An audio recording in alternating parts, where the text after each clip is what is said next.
오늘의 큐티 말씀은 예레미야 32장 16절부터 25절입니다.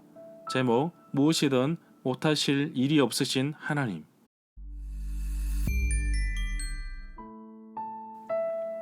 먼저 앞뒤 문맥을 살펴보겠습니다. 예레미야 32장 첫 부분에 예레미야가 시드기야 왕에게 감금을 당합니다.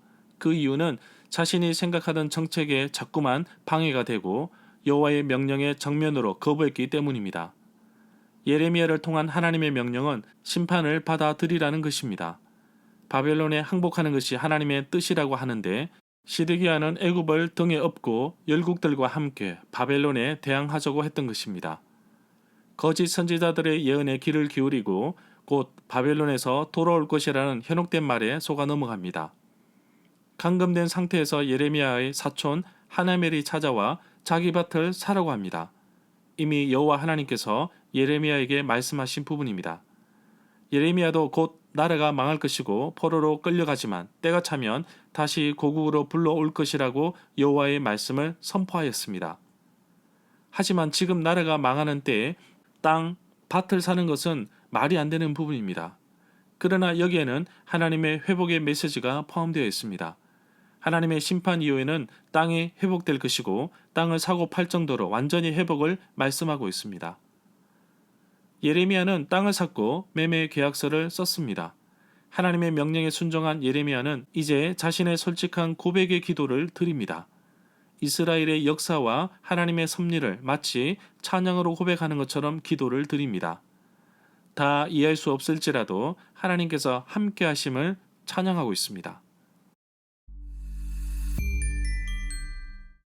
문단을 나눠보겠습니다.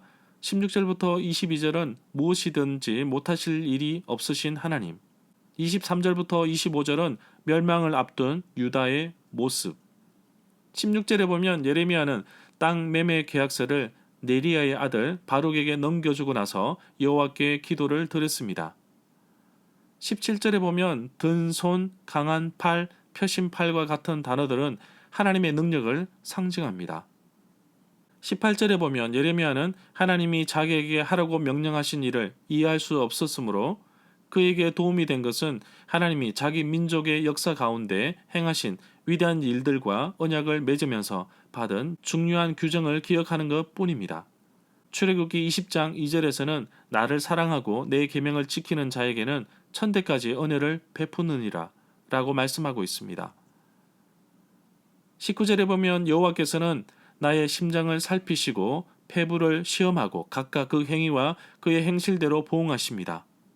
20절에 보면 애굽 땅에서 표적과 기사를 행하셨는데 이 일은 모세의 때와 출애굽 때에 일어난 사건을 말합니다.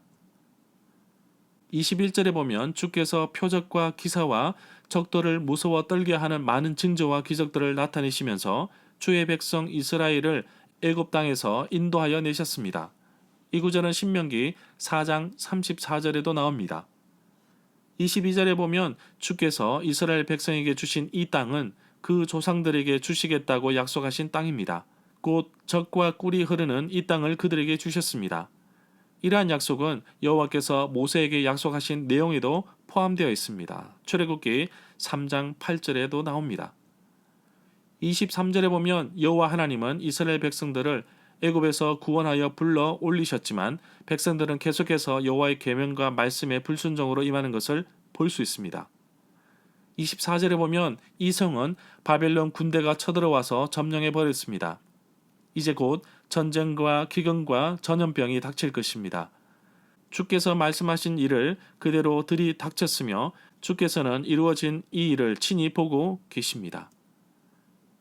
25절에 보면 예레미야는 유다가 멸망을 앞둔 상황에서 기도로 자신의 심정을 토로하는데 바벨론 군대가 곧 이 성을 점령할 텐데도 여호와께서 예레미야에게 돈을 주고 밭을 사며 정의를 세우라고 말씀하신 것에 대해서 다시 언급하고 있습니다.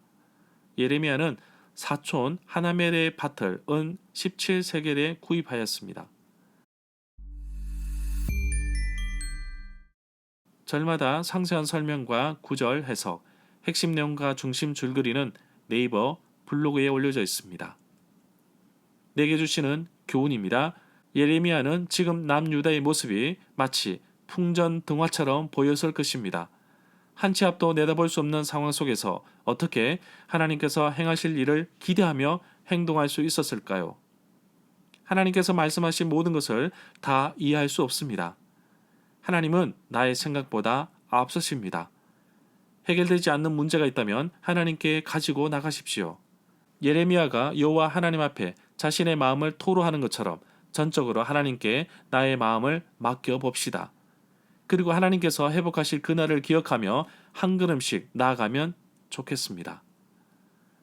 나에게 다가오는 여러 가지 일이 다 이해가 되지 않을지라도 하나님의 인도하심에 귀를 기울이고 간절한 마음으로 하나님께 나아갑시다.